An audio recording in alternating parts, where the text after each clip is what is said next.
Hi, it's me again, and what a lovely day it is up here in sunny Scotland. Yeah, all the way in Scotland. Left about 8 o'clock this morning, and I've been in Falkirk about half an hour. Just wanted to come and look at this wheel thing on the canal boat. I saw it on that canal channel, and I thought, that's quite fascinating. We should go and have a little look at that, eh?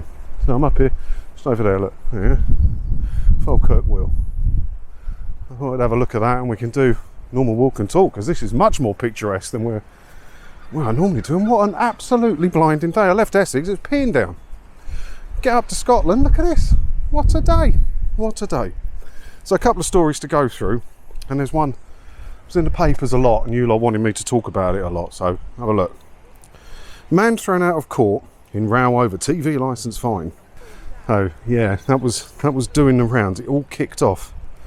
And they full named him again. They full named the bloke. If I stand like that, you'll be able to see the wheel thing, won't you? They full named the bloke in here, and yeah, I don't like the charge either. It's an odd charge, do you not think? Have a look.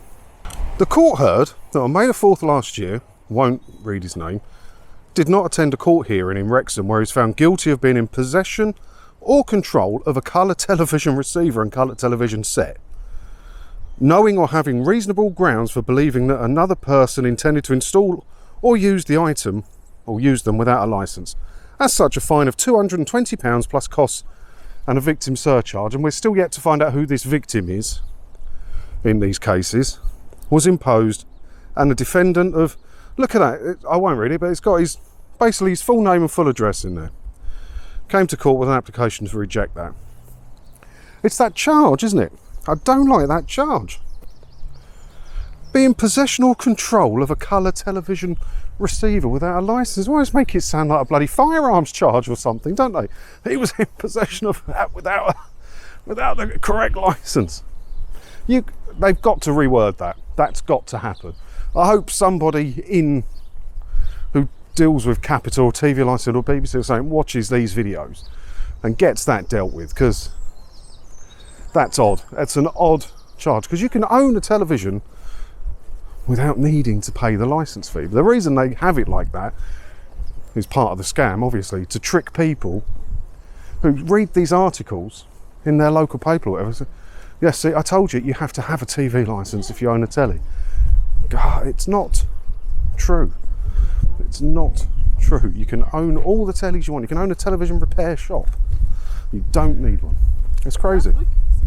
There's not as many tourists up here as I thought there would be. But anyway, this one, going on with this story. So the defendant was asked to swear under oath that he didn't get the letter and was unaware of the court date in question. Then the hearing soon descended into disorder as the defendant got into a heated exchange with the judge about why he shouldn't need to pay the fine. And yeah, I mean, I'm not too hot on the court cases. Anytime someone asks me a question about the court cases, it's not my department. It's not my department. All I am here to do is to help you not pay it. But when it gets this far, I'm not your best bet. When I have a question like this, I go, the link's in the description of all my videos, TV Licence Resistance Forum, because they've seen it all, done it all, and they know it all. But he was asked to swear. All he had to do was take the oath and say he didn't receive the letter and didn't know nothing about it. But fighting that in court, it must be possible. You've got to be able to do it, right? He received a letter.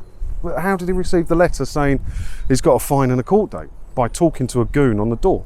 There is no other way. They can't come out of thin air.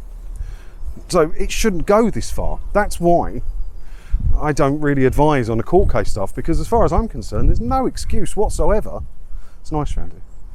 For it to go that far, is there? What excuse is there for it to go that far? The only way that could happen is if you talk to one of the goons. If you don't talk to them, you can't get that far.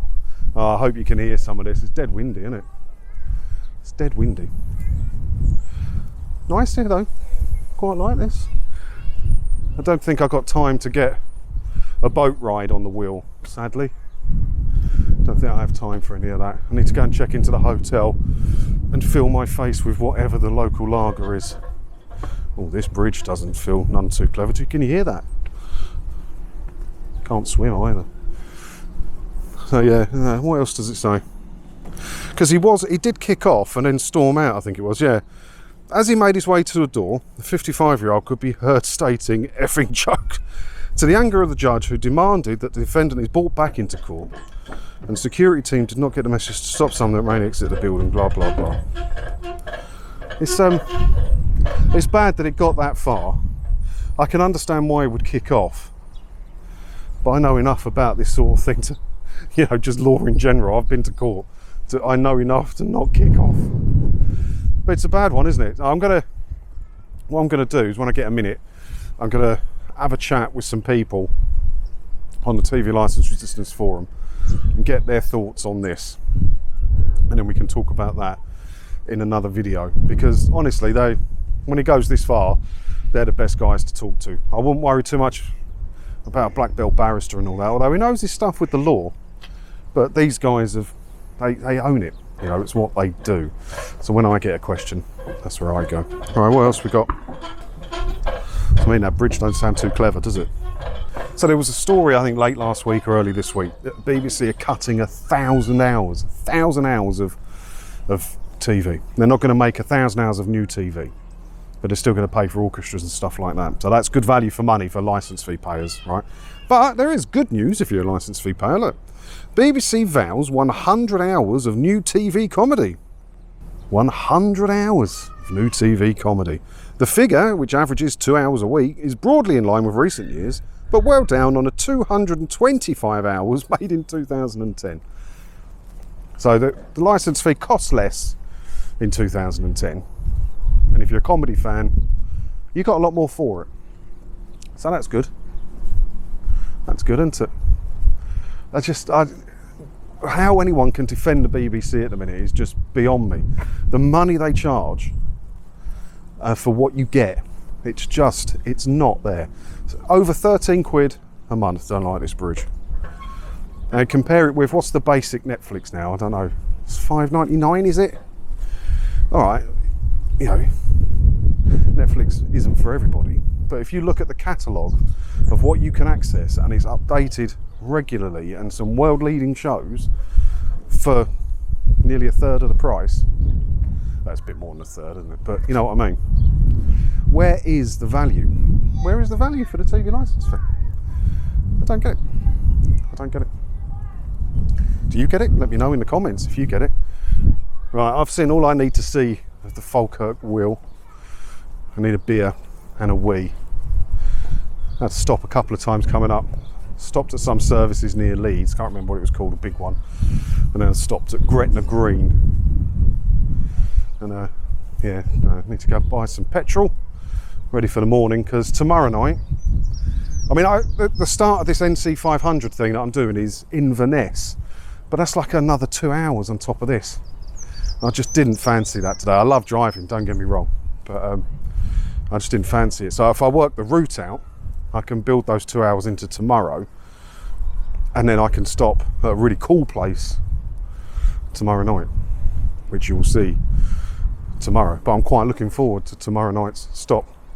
I think it's a total of about 5.5 hours driving. But by the time you chuck in stopping for lunch and a couple of wees and the endless picture taking that you tend to do on these sorts of things,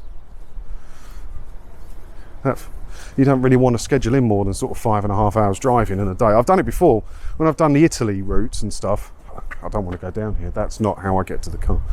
When I've done the Italy routes, I've scheduled in, I think, I can do 9 hours, no problem. I can drive 9 hours, you can't drive 9 hours, no problem. But it's not 9 hours, because you got to remember about the stops and the refueling and the eating and the taking the photos. And we did that, me and my co-driver in Italy once, and it turned into like a 12 or a 13 hour day. And we were the last ones to get there to the night stop. We got there, everyone's all full of pizza and beer in Val d'Isere. And yeah, we weren't.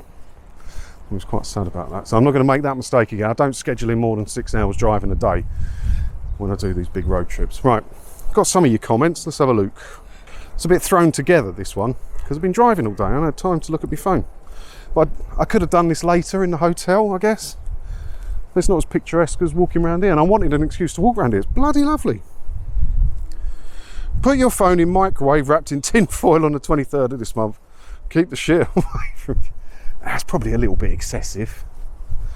Do you not think? I think that's a bit excessive, just because you don't want to get that government message. If you want to go that far, there is this, what's it called? There's this fabric you can get. I bought a sheet of it. I can't remember what it's called, but I'll try and remember and I'll put it on the screen.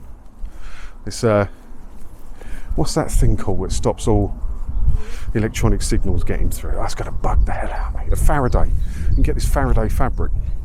And I bought some because I wanted, where I parked at night, when I had the Range Rover, was like pretty much next to my back door.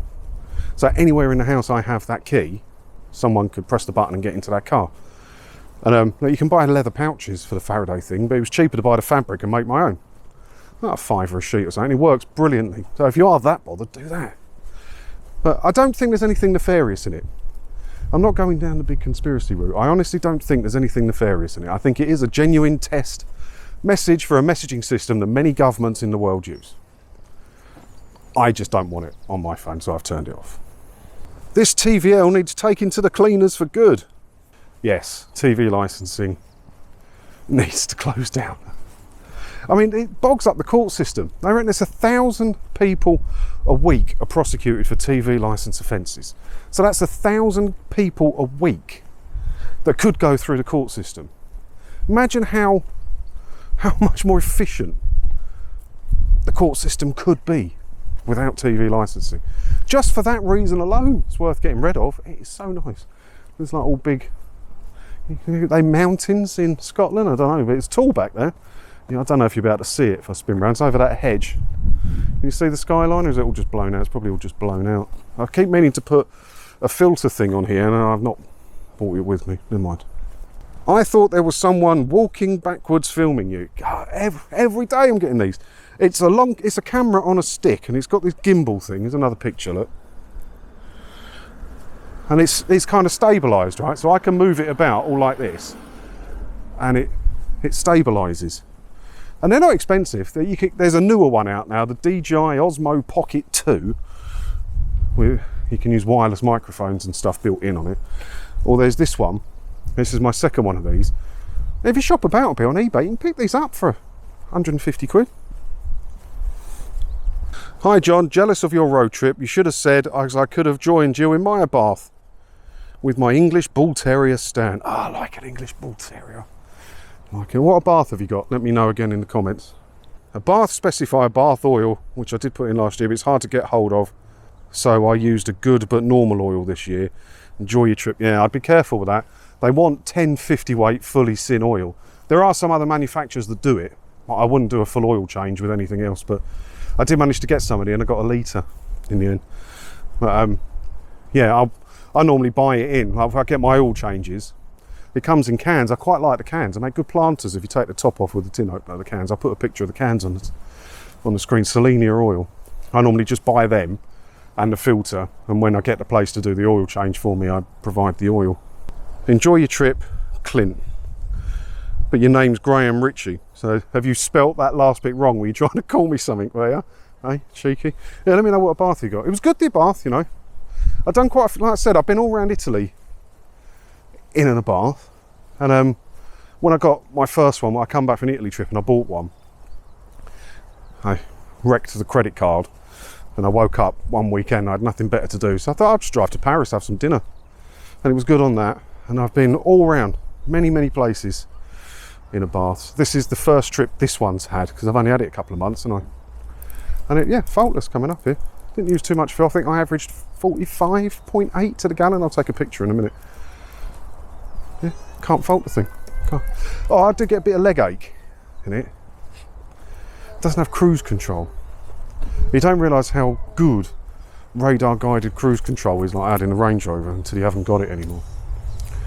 But yeah, anyway, car's there. I'm not going to show you it because you see my number plate. I'll edit this, try to. If the Wi-Fi's any good, I'll try and throw it up on Tinternet tonight. And yeah, I'll see you tomorrow at the next stop. Drop me car key. Hope that doesn't happen somewhere. Ta-da!